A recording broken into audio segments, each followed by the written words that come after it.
నమస్తే DRB news కు స్వాగతం.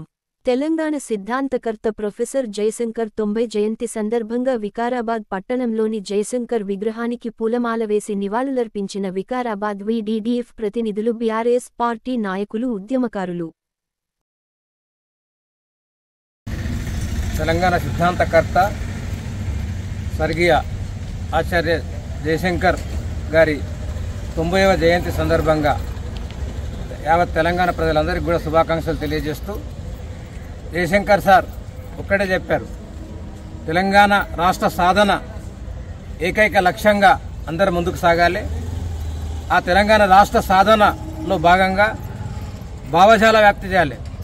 మొత్తం అన్ని వర్గాలకు కూడా ఈ భావన చేరాలనేటటువంటి సంకల్పంతో మొట్టమొదట భావజాల వ్యాప్తి చేపట్టి, ఆ తర్వాత పోరాటాలు చేపట్టి, ఆ తర్వాత రాజకీయ ప్రక్రియ ద్వారా తెలంగాణ రాష్ట్ర సాధనలో కీలక భూమిక పోషించినటువంటి వ్యక్తి.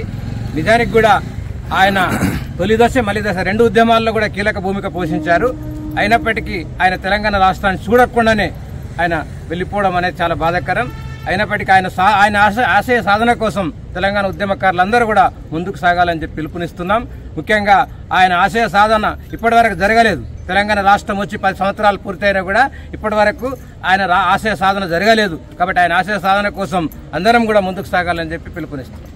శంకర్ సార్ గారి జయంతి సందర్భంగా ఇక్కడ వికారాబాద్లో ఎంపీడీఓ కార్యాలయం ప్రాంగణంలో విగ్రహానికి పూలమాల వేసి నివాళులు అర్పించడం జరిగింది.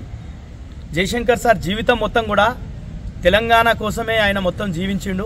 తెలంగాణ రాష్ట్ర ఏర్పాటు జరిగి ఈరోజు 10 సంవత్సరాలు గడుస్తున్న సందర్భంలో ఆయన లేకపోవడం తీరని లోటుగా భావిస్తున్నాం మేము ఉద్యమకారులుగా. ఆయన ప్రతి విషయంలో సమైక్య రాష్ట్రంలో తెలంగాణకు జరుగుతున్నటువంటి అన్యాయాలను మొత్తం కూడా మాకు విద్యార్థి నాయకులుగా మాకు మొత్తం పూసగుచ్చినట్టు ఆయన ప్రతి విషయాన్ని మాకు విడమర్చి చెప్పినటువంటి సందర్భం. అందరినీ కూడా ఉద్యమకారులని అంకెలతో సహా తెలంగాణకు జరిగినటువంటి అన్ని రంగాల్లో అన్యాయానికి సంబంధించినటువంటి అంకెలతో సహా చెప్పేటటువంటి వ్యక్తి జయశంకర్ సార్ గారు. అట్లాంటి వ్యక్తి నేర్పినటువంటి పాఠాలతోని మేము ఉద్యమంలోకి వచ్చినాం. ఆ ఉద్యమంలో తెలంగాణ రాష్ట్రం వచ్చింది, చాలా సంతోషం. కానీ జయశంకర్ సార్ లేకపోవడం అనేది బాధగా మేము భావిస్తున్నాం. చెప్పు ఒక మాట